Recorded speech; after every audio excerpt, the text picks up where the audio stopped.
ilmu manunggaling kawula lan Gusti.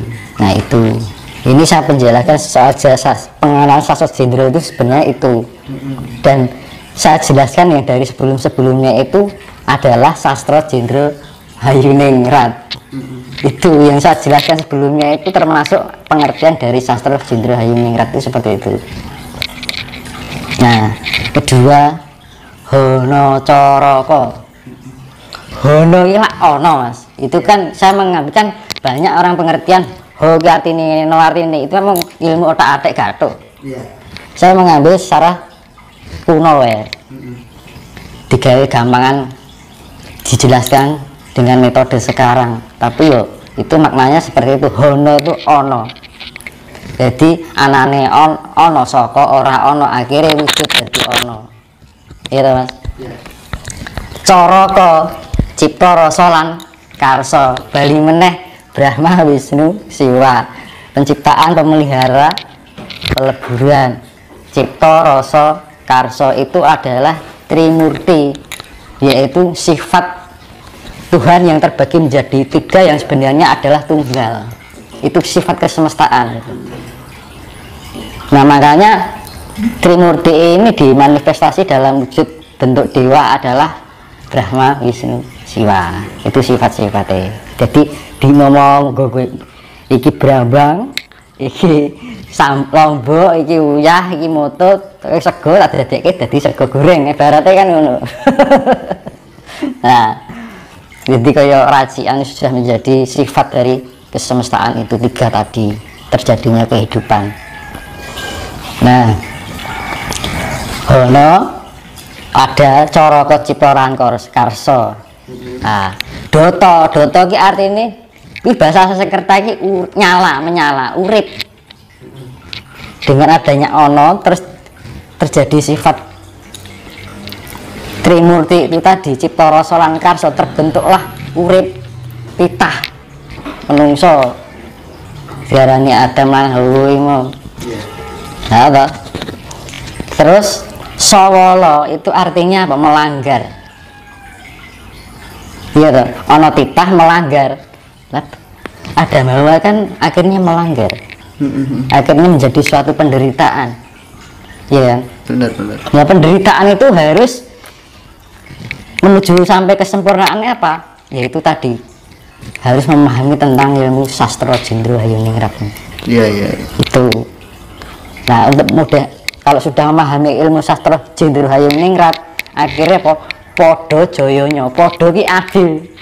Semua pada, nggak ada yang membeda-bedakan, nggak ada perselisihan, nggak ada yang rumangsa pintar, rumangsa bener, rumangsa suci, orang rumangsa semuci suci.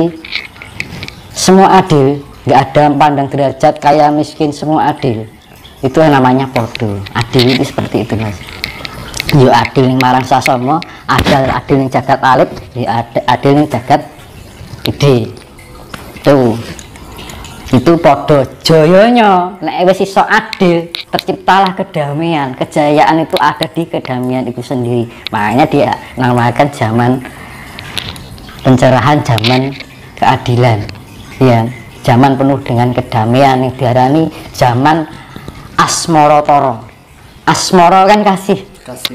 Tara kan sifatnya yang wilayah yang sangat luas, global ya, universal. Tuh, makanya Nuswantara itu pula meluas juga sifatnya. Jadi orang memberi tiga Indonesia atau dunia mas, semesta ya. Diarani makanya diarani mercusuar bumi.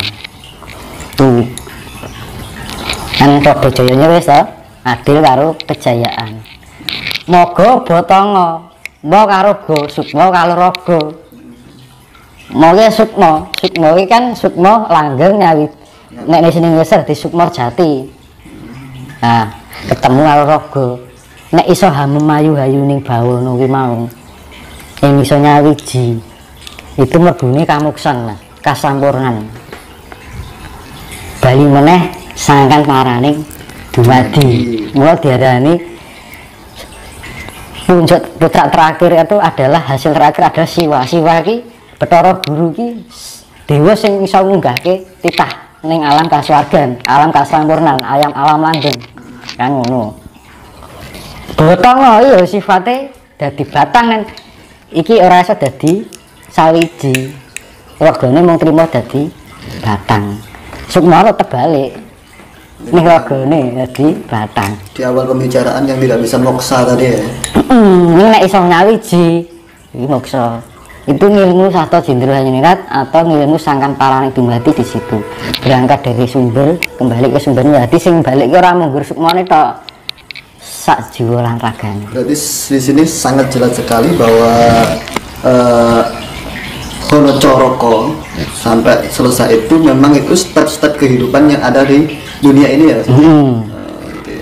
Jadi ya ilmu sangkan paraning dumadi itu ya sastra Jendra Ayunirat. Pengertiannya yang saya jelaskan sebelum-sebelumnya tadi itu kan masuk sastra Jendra Ayunirat asini.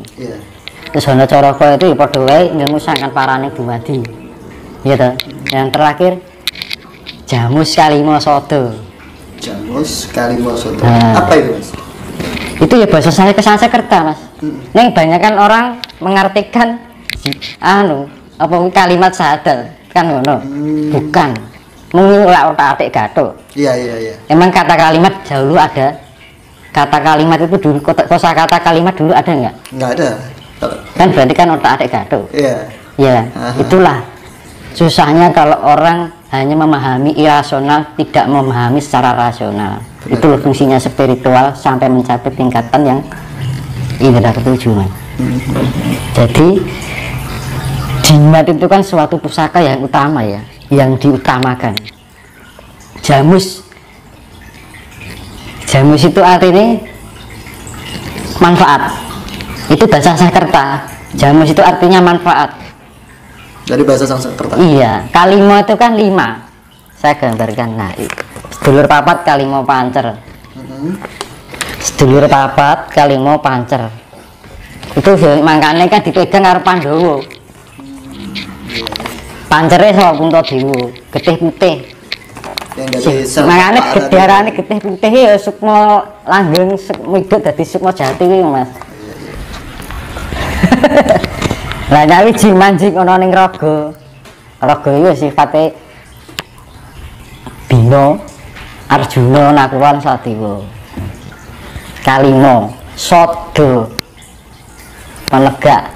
Jadi sifatnya menuju ketunggalan ke Maha Esa. Jadi jimat itu makanya kan pusaka yang diutamakan ya.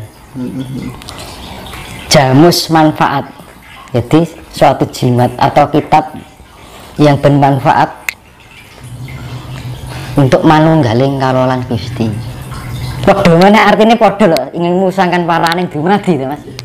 Nah itu mohon maaf, Mas, ini soal Hono Coroko itu memang sudah didesain sama Tuhan ya berarti ya. Hono Coroko itu hasil olah batin para leluhur kita dahulu, bukan dari Tuhan tapi dari para leluhur. Kan Tuhan itu kan gini, kita mengolah batin tadi yang melakukan olah batin, akhirnya kita menemukan suatu kayak aku ngomong ini kan hasil semua dari Tuhan. Dan kita bagaimana kita menyerapkan kan lain-lain. Mungkin leluhur dulu cara menyampaikan dengan membuat jimat Kalima Sodo, apa Hono Coroko kayak gitu. Akhirnya terciptalah sebuah sastra. Gitu loh. Daerahnya wahyu ya kuwi. Wahyu yang terungkapkan dalam bentuk sastra atau kitab. Tuh. Dan itu makanya satu pertama tadi terjadinya perdamaian dunia itu tadi satu ada pergantian nama yang saya artikan Nusantara tadi.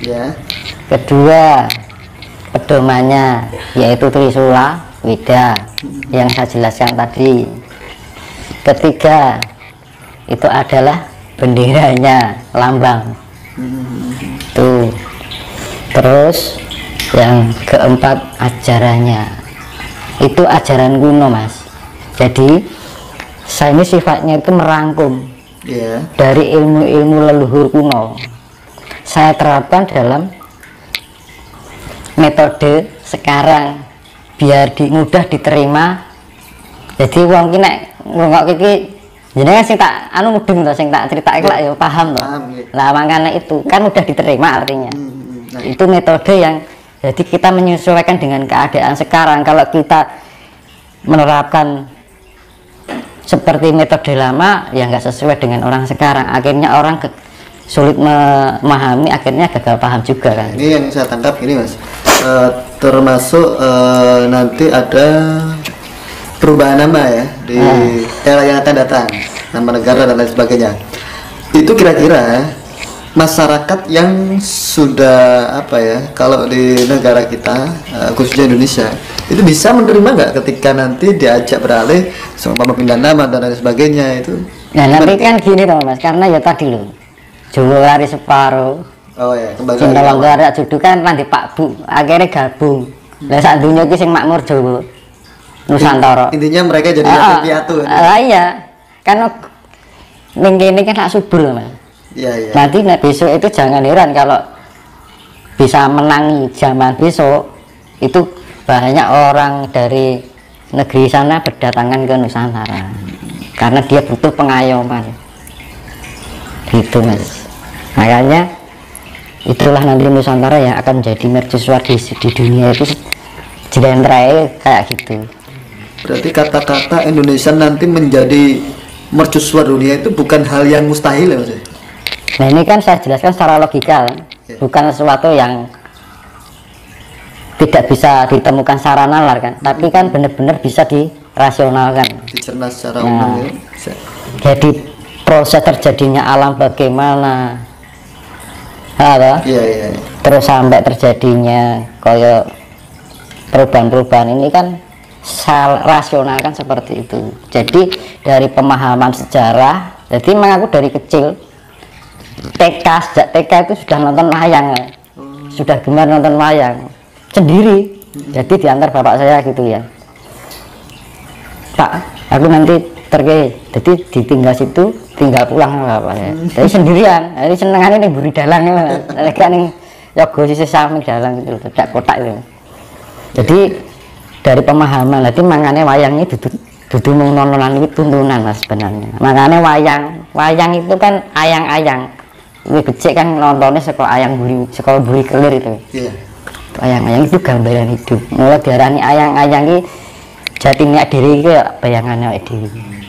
Sebuah gambaran hidup yang kita jalani ada di situ semua. Makanya semacam pembawa pesan gitu ya. Makanya saya memberi pesan kan akan terjadi goro-goro ini. Biar kita menjadi orang yang merdeka dari bencana itu. Selamat dari bencana ini. Kalau bisa memahami sing tak jelas gitu saya yakin selamat. Manunggaling kaulan Gusti kudu nyawiji karo alam. Manembah marang Gusti aja duwe rasa sifat adigang adigung adiguna. Nek wis pinter yang pinter iki ora dienggo minteri wong, ning dienggo berbagi kaweruh. Misalkan gini, kita kan orang guru, orang murid, tapi kita hidup itu sama-sama belajar. Itulah yang namanya kesetaraan hidup, podo joyonya. Cukup ya.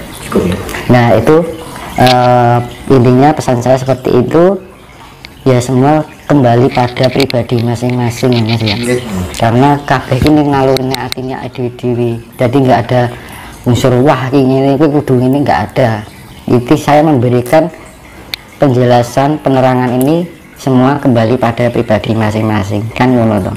Karena kita tidak bisa berarti aku rasa jadi aku rasa jadi aku, gampangannya seperti itu, tapi kita bisa hidup berdampingan bersama dalam kedamaian. Itu tujuan alam semesta seperti itu.